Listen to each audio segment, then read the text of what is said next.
victory away from home.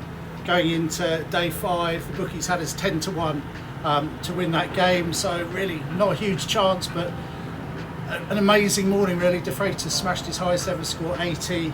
We set the Aussies 268 to win in 2 sessions. Memorable really, that second innings. Phil Tufnell took an amazing catch at fine leg. When he caught it, he turned around to the Barmy Army and punched the air.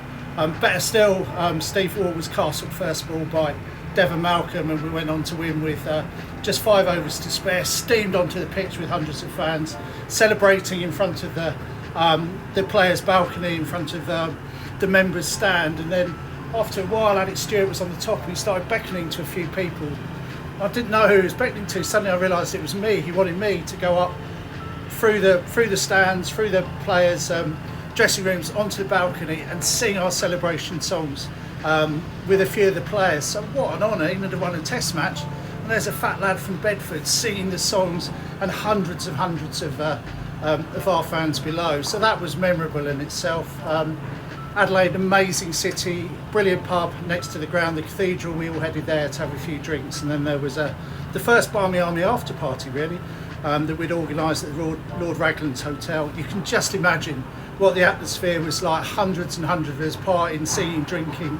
About 9 o'clock, taxis started to arrive and the players turned up. Absolutely incredible. We've won a test match, we're drinking heavily, we're partying, and then the players join us. So for the next 3 hours we had just some amazing songs. Mike Gatton was singing Everywhere We Go, he got the words wrong. It was just the best night ever. So that is my first memorable Ashes test match, Adelaide 1995. Yeah, the next one for me, 1998-9 Ashes test, the MCG.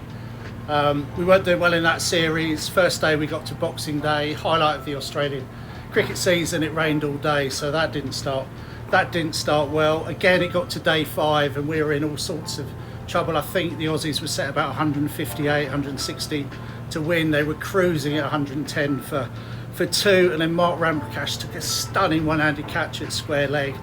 Later on, Dean Headley had the best spell of his life. He ripped through the Aussies. We got 5 or 6 wickets, but this is the MCG, 5,000-6,000 travelling England fans all in one bay. You imagine a football style support, and everyone is building momentum. We can see that we're getting into this game. We've got a chance of winning it, and when we did win it, it was absolutely unbelievable.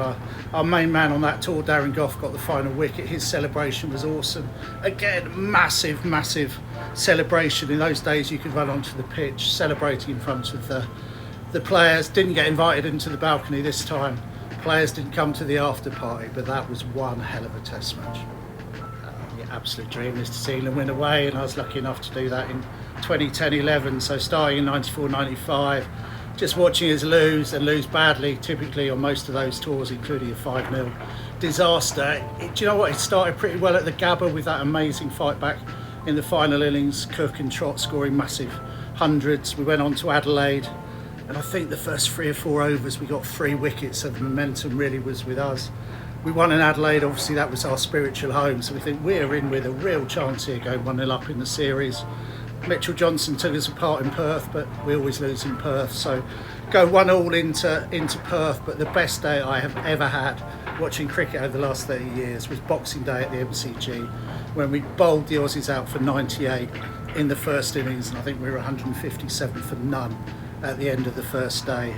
For their biggest day in their cricketing calendar, to see a ground empty and just thousands of Barmy Army having the best day, we knew that after day 1 there was a very good chance we were going to go 2-1 up, and we did. So absolutely brilliant, the MCG test. But that was only 2-1 up, so the Aussies could really draw the series 2-2, but we went to Sydney, absolutely smashed them on that memorable 5th test, and the highlight has to be the Mitchell Johnson golden duck in the second innings, serenaded in by 8,000-10,000 Barmies. He bowls to the left, he bowls to the right, and to be castled first ball by Tremler, and just the laughter, I have never heard laughter like that as he walked off the pitch.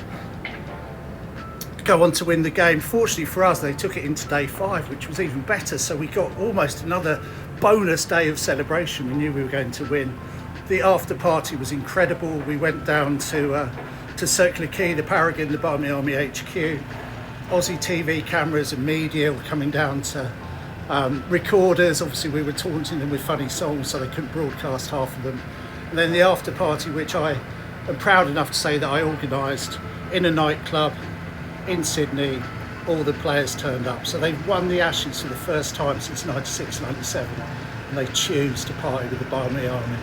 Nothing, I don't think anything can beat it, but I'm going to keep going back and keep trying, because that's what we do in the Barmy Army.